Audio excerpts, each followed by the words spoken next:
casa è stata bombardata. Mentre noi dormivamo, avevamo una casa privata alta 2 piani e ci siamo svegliati perché praticamente la casa è crollata ed è andata addosso. Siamo subito usciti fuori vestiti così come eravamo, nelle pigiame. Fuori cadeva la neve, era meno 12. Quello che ascoltate è il racconto di una delle 98 persone scappate dall'Ucraina e che bisognose di cure sono state accolte all'ospedale di Padova. 64 bambini e 34 invece che sono state accolte al pronto soccorso centrale. E c'era anche lei, 46enne. È arrivata a Padova da Mariupol, il porto sul Mar di Azov, teatro di uno dei fronti più sanguinosi della guerra russo-ucraina.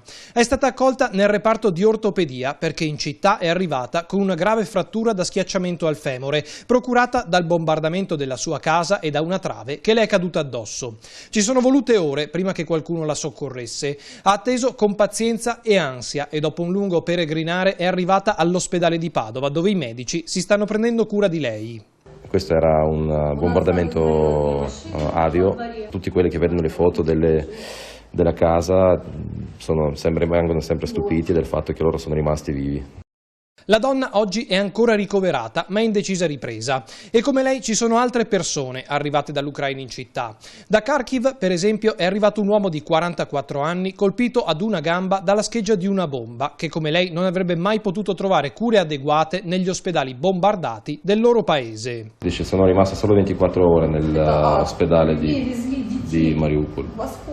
I dottori, i chirurgi erano talmente sovraccaricati che in 24 ore non avevano neanche il tempo di visitare tipo i pazienti come lei che aveva una cosa un pochino più leggera a confronto a quelli che venivano.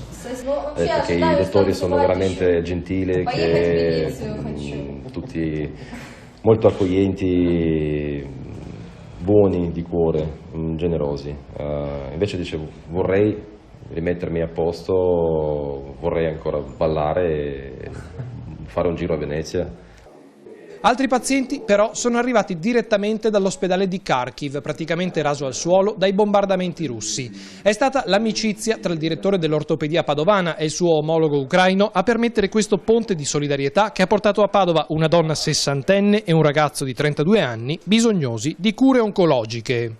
A Sassuolo adesso hanno ripristinato un po' di attività, comunque collaboreremo con chi che sia ovviamente per aiutare questi nostri sfortunati pazienti, però il rapporto stretto si è creato appunto tramite il professor Virva, che conosco da tanti e tanti anni. Ci fa capire quanto sia per questi pazienti difficili, quanto per noi che siamo abituati a trattare tutti i giorni questo tipo di queste fratture per traumi stradali eccetera, quanto invece una guerra possa creare tanti disagi e tante problematiche nella gestione di questi pazienti, insomma. Quindi per noi interventi che facciamo tutti i giorni per loro diventano tanto difficili e problematici.